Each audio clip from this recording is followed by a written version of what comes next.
మీ ఉచిత క్రైస్తవ వివాహ సేవ అయిన mark108.comకు స్వాగతం. పరలోక తండ్రి, ఈ గురువారం మేము నీ సన్నిధిలో మోకరిల్లి మత సామరస్యానికి, ప్రేమకు, ఐక్యతకు నీవు దీవించమని ప్రార్థిస్తున్నాము. ప్రభువా, విభిన్న మతాల మధ్య సహనాన్ని, పరస్పర గౌరవాన్ని, ప్రేమను పెంపొందించటానికి నీ ఆత్మ మాతో ఉంటుందని మేము ఆశిస్తున్నాము.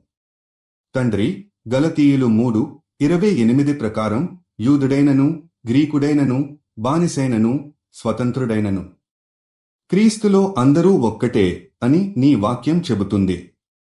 మతాల మధ్య విభేదాలు, ద్వేషం తొలగిపోయి శాంతి పరిపూర్ణంగా నిలవాలని మేము ప్రార్థిస్తున్నాము. ప్రభువా, సమాజంలో సోదరభావాన్ని పెంచేలా ప్రజల మనసుల్లో ప్రేమను నింపుము. ప్రభువా, మతపరమైన భిన్నతల మధ్య అపార్థాలను తొలగించి సహనంతో, సహజీవనంతో నిండిన సమాజాన్ని నిర్మించేందుకు మా పాదాలను నీవే మార్గనిర్దేశం చేయుము. ప్రతి మనిషిలో నీ రూపాన్ని చూసే శక్తిని మాకు ప్రసాదించుము.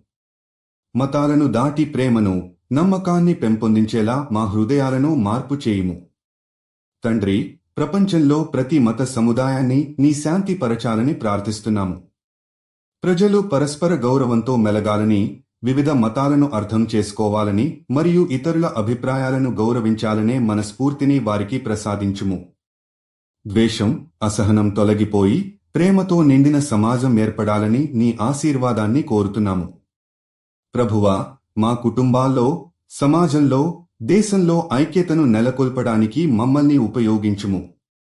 మా మాటలు, క్రియలు, ఆలోచనలు సమాజంలో శాంతి, సామరస్యానికి దారి చూపించేలా మార్పు చేయుము. ప్రతి మతానికి చెందిన వ్యక్తులు ప్రేమతో జీవించటానికి, మత సామరస్యానికి సహకరించటానికి మేము నీ శక్తిని, నీ దయను వేడుకుంటున్నాము. మీరు జీవిత భాగస్వామి కోసం చూస్తున్నట్లయితే దయచేసి mark108.comకి వెళ్ళండి. రిజిస్ట్రేషన్ ఉచితం.